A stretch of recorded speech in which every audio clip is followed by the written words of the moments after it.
Hi, I'm Dennis from Groove Art. I make music while wandering the world. If you're interested in hearing some of my original music, check out the links below. Well, here we are, beautiful morning in Copacabana Beach in Rio de Janeiro. They're finally here. I've been in and out of the Rio area for about 2 months now, and I wanted to talk a little bit about safety, as long as I don't get eaten by these dogs up above the head here once they see the drone flying around. And today I thought I would talk a little bit about safety in Rio de Janeiro. It's certainly a concern, and I want to talk about my experience. And hey, oh, now they like the drone. The one is being attacked by the dogs and by the human. All right, so interrupted by the dogs there. So is Rio safe? That's what I wanted to talk about today. Rio certainly has a reputation. Brazil certainly has a reputation of being unsafe. I've been in and out of Rio, in and out of the Rio area for about 2 months now, and I've done a lot of things. So I thought I'd share my experience with you about my perception of safety. So what do we mean by safety, first of all? Well, if we're talking about safety in the biggest sense of the word, like staying alive, let's look at some numbers. So Rio in 2021 had 27 violent homicides for every 100,000 people. That's not nothing. But if you put that in the context of some of the bigger cities in the US, for example, I had to look this up, but if we look at New Orleans, for example, in 2022, I think is what we have here, they had, by the same comparison, 216 violent deaths or homicides per 100,000.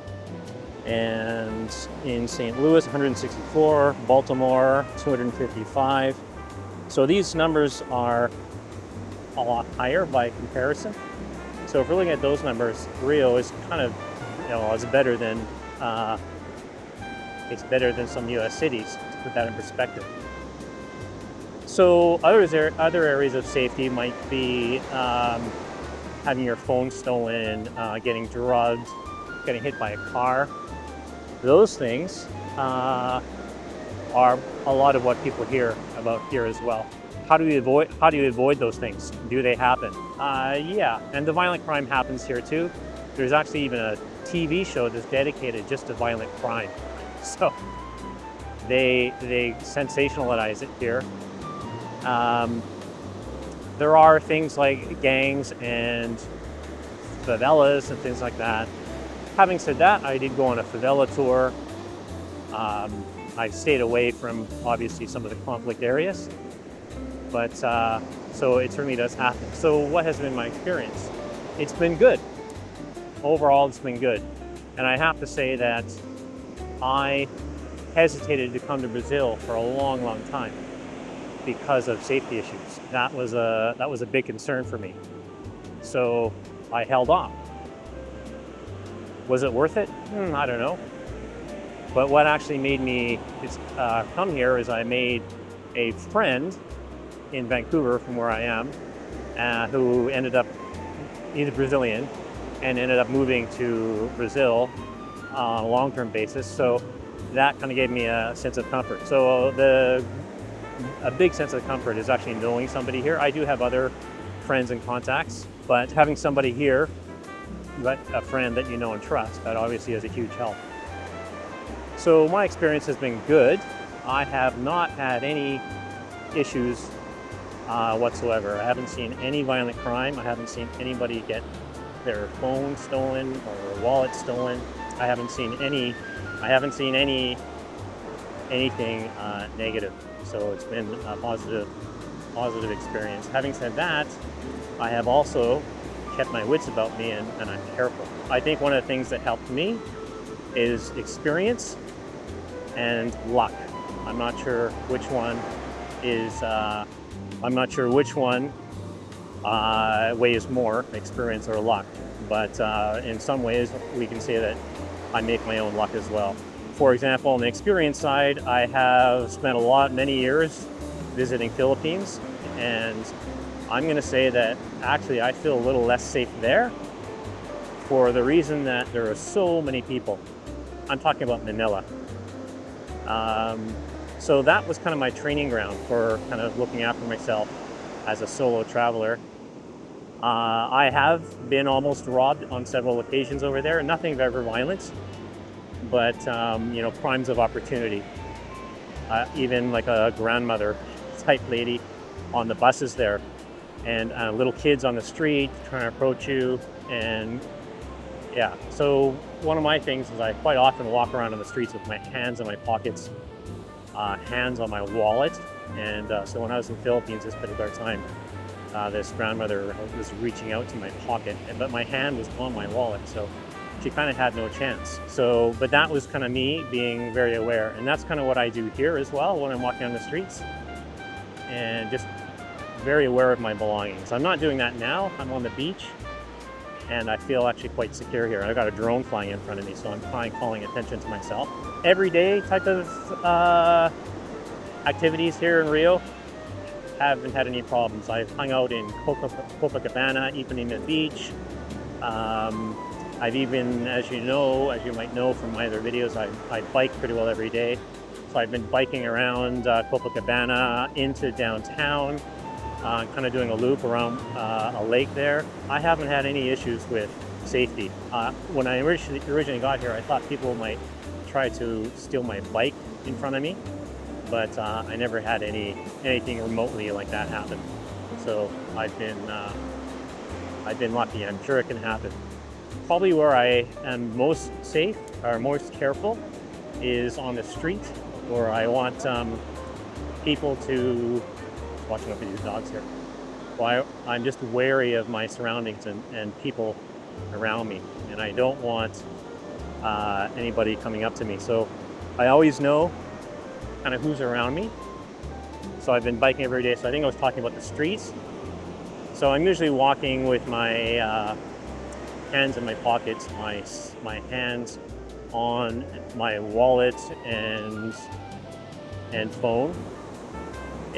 I'm very hesitant to take out my phone on the streets. If I do, I put my back against the wall. I try to hide into or jump into a little storefront or something like that, or in a restaurant. Obviously, I use the GPS a lot to get around. So on my bike, so I will keep it in my pocket, but I have to take it out every now and then.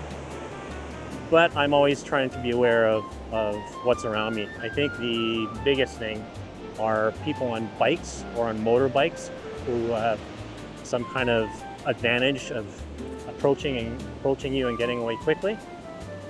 So that's what I'm aware of. Like, even if you're riding by a car and someone sticks their hand out the window.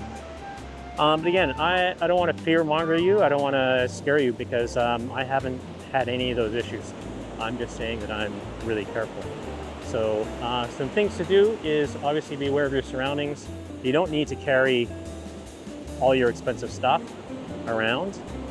Some people like to buy a burner phone or even buy a phone here, which is what I was going to do, but I seem to be okay so far. Other things you can do are don't dress fancy. You don't need to put out all your jewelry out here. This is a very casual place to hang out anyway. So, leave the gold chains and big diamond rings at home. On the beach, I come here on my own or with friends too. But even so, I won't leave my stuff unattended on the beach.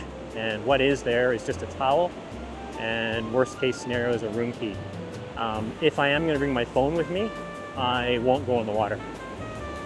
It's not waterproof, so I won't go in the water. I will just kind of hang out on the beach, listen to music, and walk along the beach, kind of as I am now. Other things you can do to stay safe is, don't do stupid stuff. So I was talking about things that I try to avoid.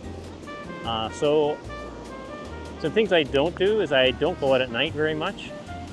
Generally, after once sunset hits, I'll hang out for maybe an hour, and then I'll start making my way home. And if I am out, I'm making sure that I'm not far from my hotel, maybe a couple of kilometers, or 3 or 4 if I'm on the bike. but I generally don't go out at night. I have lots of things to do musically anyway, so I don't need to be going out at night unless I'm with friends. Then I'll hang out. I don't go out of my comfort area. Uh, Lapa is a big party area and lots of music, which I never actually went to. I'm a big music fan, obviously, but I never went there. But I find there's music in other places as well. I kind of avoided that area. I've heard of some people having some issues there, getting drugged and robbed, things like that. So that's a place I avoided, but it's kind of not my style anyway. I'm more into the quiet, relaxed, chill feel anyway. Anything else I avoided? Being okay on the streets. You know, a lot of it is just kind of your gut feel. I met some people, and I'm always weary, not weary, just being aware, right? Are these, you meet people on the street, on the beach. I will say one thing is that I did spend about 3 years, actually longer, preparing to be here. So I started studying Portuguese about 3.5 years ago, and I will say that has helped. Not so much in the specifically about being safe, but the perception of feeling safe, which is a big thing too.